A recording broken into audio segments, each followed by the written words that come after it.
A beautiful, talented mother. 5 words. Rehearsed. Stress-tested in the mirror. Then walked out into a TMZ lens on a sidewalk in California, like it was off the cuff. Watch the footage again. The man pauses before he says it. He chooses it. And the word he refuses to put in front of mother is the entire interview. That's not a slip. That's a strategy. And if you've been watching this thing unfold and feeling like something's off, congratulations. Your gut's working. Quick thing before we dig in. Y'all know the drill. Tap that like, hit subscribe, ring the bell, so the next breakdown finds you before the timeline does. We're about to take this whole "they're fine, it was nothing" press release and run it through a real lie detector. Stick around. The Diggs part everyone's tiptoeing around, we're stepping all the way on it. May 13th, 2026. Buttonsville, Maryland. Outside a coffee shop and gym. TMZ cameras catch Cardi B. Belcalis Almanzar, the woman who literally just wrapped a $70 million arena run behind Am I the Drama? Going off on Stefon Diggs, free agent wide receiver, former Patriot, professional ? She's pointing. She's pacing.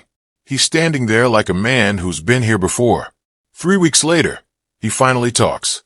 Cardi calls it being hangry. The internet calls it cap. And somewhere in between, an entire DNA test request from her ex-husband is sitting in a courthouse pretending nobody noticed it. Now look, here's where it gets interesting. Start with the man himself. Diggs, asked directly if they're back together, gave us this. That's a beautiful, talented mother. I love her to death. You have to ask her. That's the page 6 pull quote. Word for word. Okay. Then he tossed in this one on the argument itself. I don't even think that was arguing. She get like that sometimes. Billboard caught that. She gets like that sometimes. Not we argued. Not we had a moment. She, Cardi, in her own words afterward, said this on a live. Sometimes I forget I'm a celebrity. Damn, y'all ain't never cuss your baby dad out. Real. Relatable. Also, notice she didn't say my man. She said baby dad. And then on Offset's paternity move. Here's how TMZ laid it out.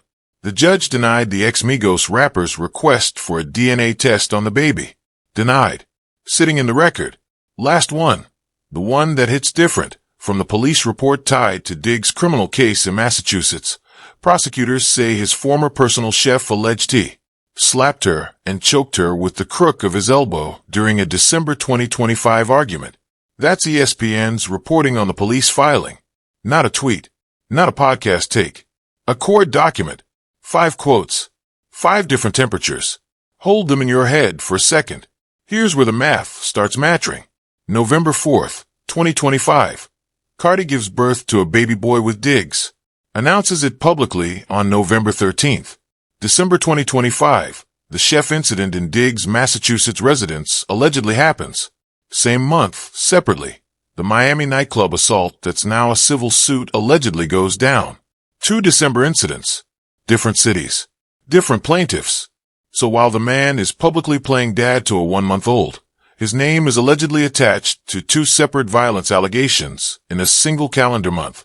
According to NBC Boston's Deeper Dig, the Miami suit specifically names Diggs' brother Derez as part of an alleged civil conspiracy, meaning the plaintiff's lawyers aren't framing it as one drunk night. They're framing it as a pattern involving his inner circle. Then comes April 2026. That's when Offset's denied DNA petition hits the news cycle. Then May, the coffee shop. Then June, the rehearsed press answer. Look at that sequence again. Birth, allegations, paternity drama, public fight, damage control quote. That's not random. That's a calendar. And here's the part one had to read twice. Actually, hold on, back up. The chef trial? Mila Adams was cross-examined on day 1, per NBC Boston. Which means this isn't theoretical. This isn't alleged floating in a vacuum. There's a courtroom. There's a witness stand. There's testimony already in the record. So when Diggs tells a TMZ camera he's not online much and spends his time training, sure, my guy. Training for what? Pull the forensic lens out for a second. Just on the word choice. He said beautiful, talented mother. He did not say partner. He did not say girlfriend. He did not say fiancé. He did not say the love of my life. He did not even say my woman. Mother. The most legally and emotionally neutral noun available for the woman who is currently the mother of his child. A noun that says I am tied to her by biology, not by choice. Then I love her to death. Which sounds romantic, until you realize it's the exact phrase you'd use about your auntie, your barber, or a former teammate at a retirement dinner. Then the kill shot. You have to ask her. Translation: I refuse to be on record about the status of this relationship. If she wants to call us together, fine. If she wants to call us done, fine. I'm not signing my name to either. That is not a man in love. That is a man with a lawyer. And listen, I'm not saying he doesn't care about her. I'm saying the language is the language of someone keeping every door cracked open in case he needs to walk through a different one. The Times of India even flagged the same thing, that he dodged the offset DNA question and the relationship question in the same breath, both with practiced calm. Both questions. Same shrug. That's not a coincidence. Okay, I'm not going to say that word. You know what I mean. That's a pattern. TMZ's framing, lighthearted. Hangry Cardi. Couple drama. They published the original clip with that wink-wink edit, and they've kept the temperature low. Makes sense. TMZ gets the access. You don't burn the source. Billboard ran it straighter.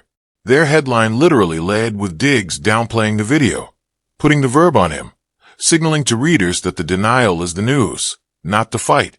That's a quietly skeptical frame. Page 6 went the most clinical of the three.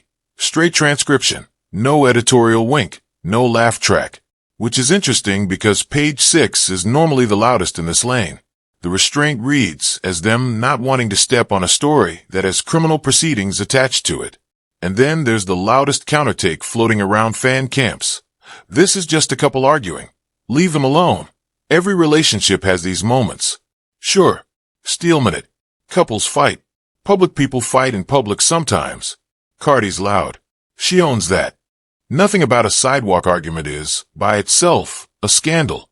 But, and this is the part the leave them alone crowd skips, the sidewalk argument is not the story. The story is what's surrounding the sidewalk argument. A denied DNA petition. A strangulation trial. A civil conspiracy suit naming his brother. A free agent status with no team. And a rehearsed quote 3 weeks later that called her a mother and nothing else.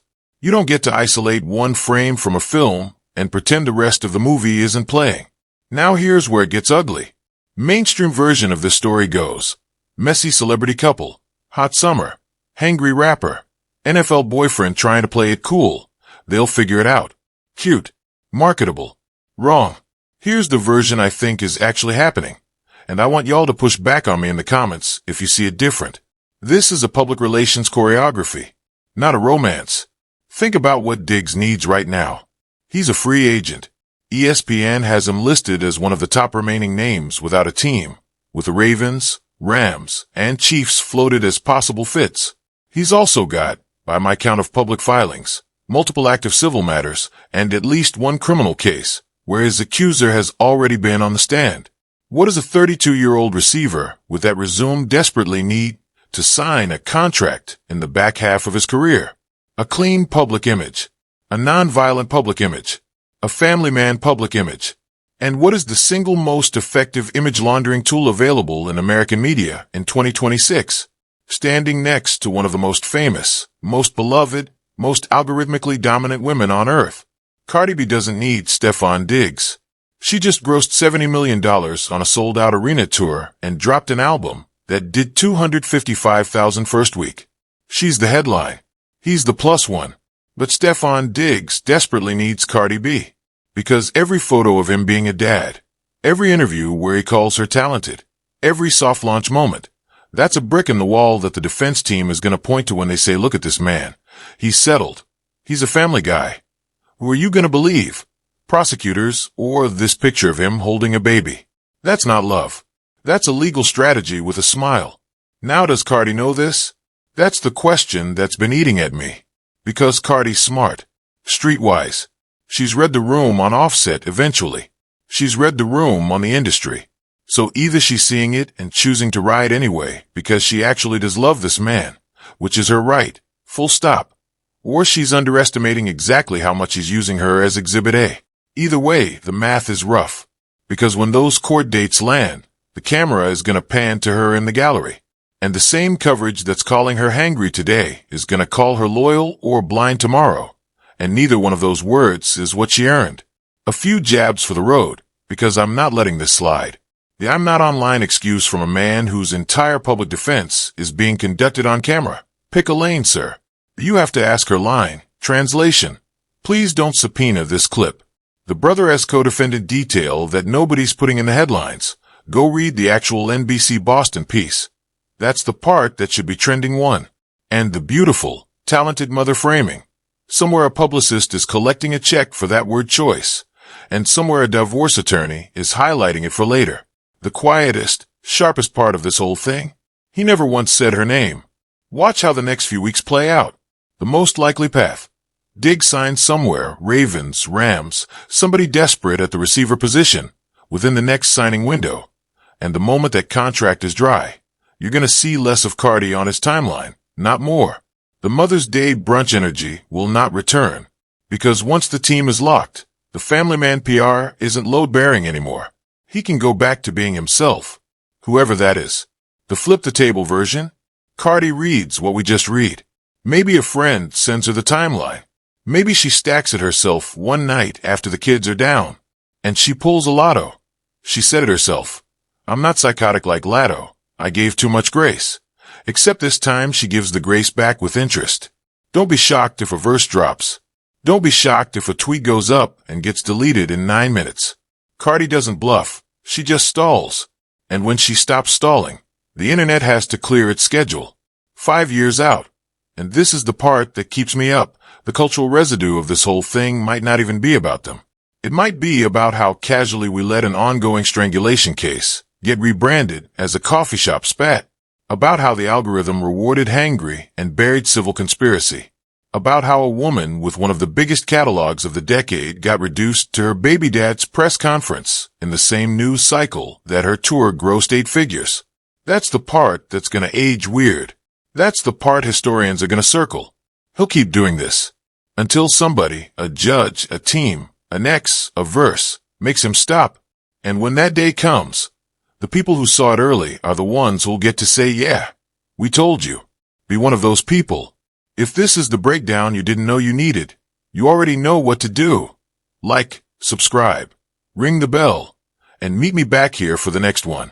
We're not done with this story. Not even close. I'm out. Y'all be good.